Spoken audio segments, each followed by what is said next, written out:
Diceritakan beberapa tahun yang lalu, sekelompok penduduk asli Kalimantan pergi dari kampung halaman mereka menuju hutan belantara, melarikan diri dari penjajah Belanda.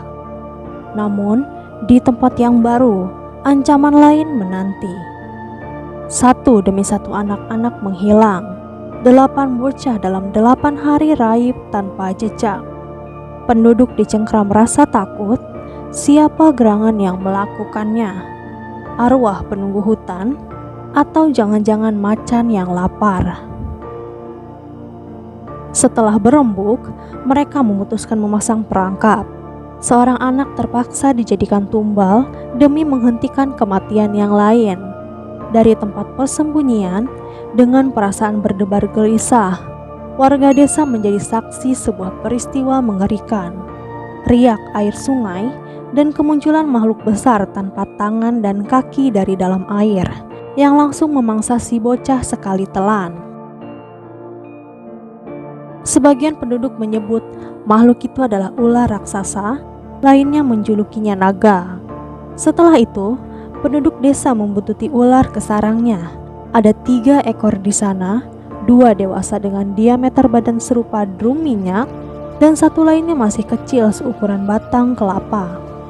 Penduduk desa yang marah menyerang hewan-hewan itu, memotong 2 ular dewasa dan membiarkan yang muda tetap hidup. Dengan kesepakatan, mulai saat itu baik ular maupun manusia tak akan membunuh satu sama lain. Kemudian orang-orang itu kembali ke desa terpencil mereka melanjutkan hidup. Tapi mereka yakin, naga-naga itu masih ada di sekitar mereka. Penulis sains Nadia Drake kali pertama mendengar legenda tersebut dari Pak Rusni, tetua kampung Dayak Tumbang Tujang pada Juli 2014 lalu.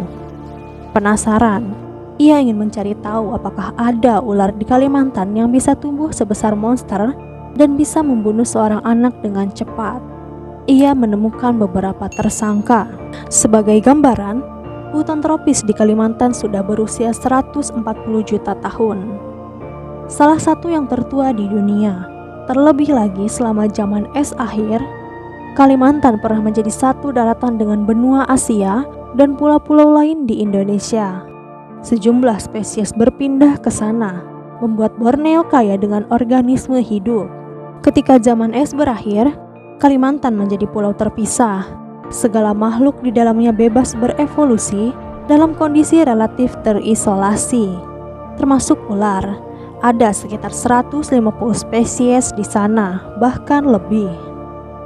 Sepertinya setiap family ular ada di Kalimantan, kata Sarah Ruwen dari American Museum of Natural History di New York. Dan tidak bisa disangkal, pasti ada spesies yang belum ditemukan. Ada yang hidup di bawah tanah, lainnya melata di lantai hutan. Sebagian memilih tinggal di pohon, terbang dari satu dahan ke dahan yang lain. Mereka bisa ditemukan di dalam air atau dalam gua. Hewan melata itu juga menghuni bangunan manusia di langit-langit atau di bawah kolong rumah. Kalimantan dijuluki Land of the Man-Eating Snakes, tanah di mana ular memakan manusia.